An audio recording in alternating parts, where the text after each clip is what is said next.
8 o'clock Thursday, Chelsea continue their European adventure, their Conference League adventure against Noah at home. We all know Chelsea are far too good, too elite to be in this competition, but we're in it, so let's go out and win it. And there's absolutely no reason why we can't take Noah to the sword. We've got the better players with a bigger club, we've got more history. There's absolutely no reason why we shouldn't be dominating this game. Let's talk about Noah for a second, just a second, because I really want to talk about Chelsea. They play usually in a 4-4-2 or a 4-2-3-1. And their danger man is probably their best player, their centre midfielder, Virgil Pinson. Everything comes through him. On the offensive side of things, they've got two players that are quite dangerous, and that's Portuguese centre forward Goncalo, I think I'm pronouncing this right, Jorginho, and he scored 6 league goals this season. But they've also got Matthias Ayas, who's quite physical,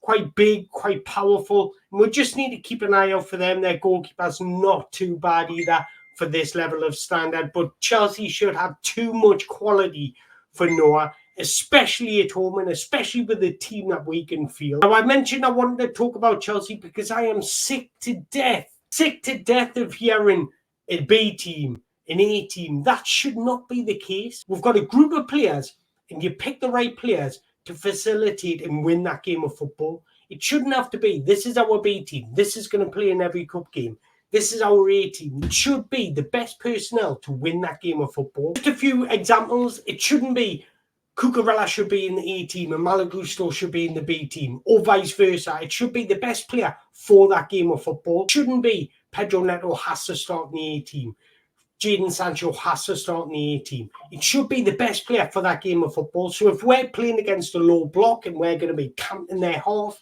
and we need players that are very good in tight spaces, why can't João Felix play in the A team? Why can't we bring a more clinical inbox striker like Christopher Nkunku into the A team when we're looking to break down their low block? And then vice versa, when we're looking to exploit space and looking to get in behind the opposition, that's when you bring in a Nicholas Jackson. That's when you bring in a Pedro Neto who can use his pace to get in behind. What I'm trying to say is it should never ever be an A team and a B team. It should be the best profile to win that game of football. And that is how you get the best out of your squad. So on Thursday, tomorrow, it shouldn't be. On Thursday, tomorrow, I'm not bothered about the result. Well, I think we'll win. I don't care how we'll win.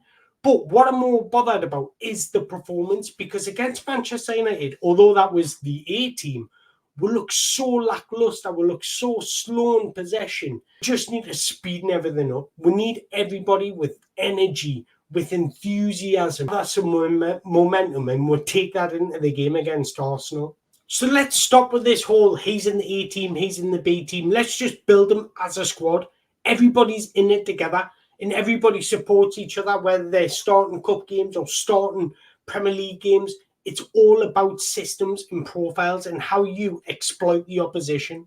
The hardest thing in football is to break down or to beat a system, especially when a system is built on profiles and partnerships. And we've seen that with Manchester City last night in Sporting. That's because they came with a system. When you're fighting against a system, it's so difficult. But the benefit of these cup games is it gives players an opportunity to really shine. We're starting to see that in Mudryk. We've seen it in Pedro Neto, and he's worked his way into that Premier League starting 11. So this is a great opportunity against weaker oppositions to really put yourself in the game, to put yourself out there, allow yourself to knock on the manager's door and say, look, I should be starting. I'm giving you everything. And that's what I want to see. It's not so much about the result.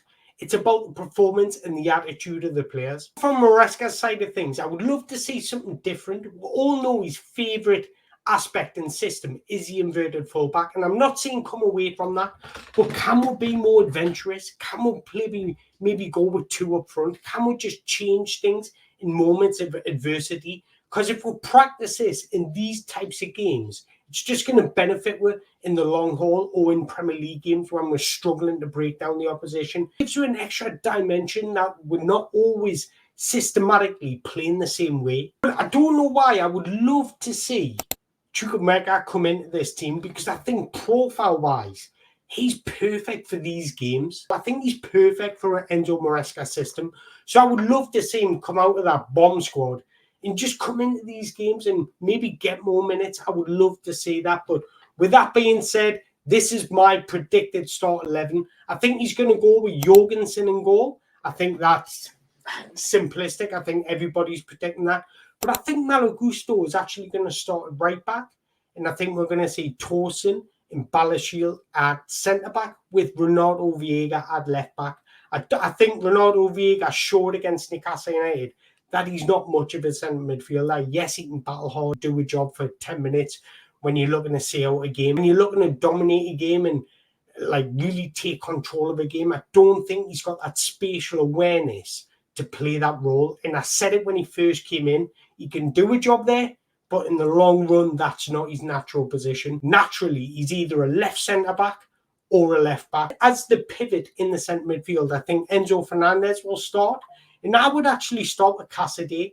I think what we've seen from him this season in the Conference League, he's actually brought a bit of bite about him. I think KDH will start because I think he performed well against PAOK away. On the right, Jadon Sancho will come back in because he missed the game against Newcastle through illness. Then he couldn't play against Manchester United. So I think he'll come back in. I think he can do a job on the right. He's like Pedro Neto. He can play both sides. We've seen it at Dortmund. He actually played the Champions League final on the right. We know he's got that capability of playing on the right. Mudryk will start on the left. I think that's quite obvious. I think he's performed well in this cup. He's starting to mature his game a lot more. That's a credit to Enzo Maresca, but it's also a credit to Mikhail Mudryk to really take instructions on board. João Felix will start in the pocket in that attack midfielder role. And we're seeing Cole Palmer come off limping. The worrying sign that we haven't heard anything from the clubs. Yes, he's okay, or no, he might be injured. We've just heard nothing. Worries me slightly. So this is no audition for João Felix. If Cole Palmer is missing against Arsenal, we need a player that's got momentum, got confidence, just to come in and pick up that role seamlessly. Well, that's just blown me prediction up in the air because as I've made this video, I've just seen a tweet from Fabrizio Romano saying Enzo Maresca said that Jadon Sancho will not be available for the Conference League game. So on that right wing, I actually think Noni Madueke will start. I think he'll start him to try and build his confidence and build up some momentum for him going into that Arsenal game. So if he can get an assist, get a goal, hopefully, this will just give him that confidence going in that Arsenal game on the weekend. Christopher Nkunku as a central striker, he's got that clinical edge, and I wouldn't be surprised to see him score a brace or maybe a hat-trick again. But going back to Noni Madueke, look, these are professional footballers. There's absolutely no reason why they can't play 2 games in 1 week. I understand why he's managing minutes of like Wesley Fofana, Reece James that have come back from multiple injuries. I get that. But when the likes of Noni Madueke, they can play 2 games in 1 week. But that's enough about me. I do think it's all about the performance. The result will be inevitable. I think we will beat them. I want to see a good performance. But I want to know your thoughts. What do you think will happen? Who do you think will start? Let us know in the comments below. But once again, thank you very much for watching.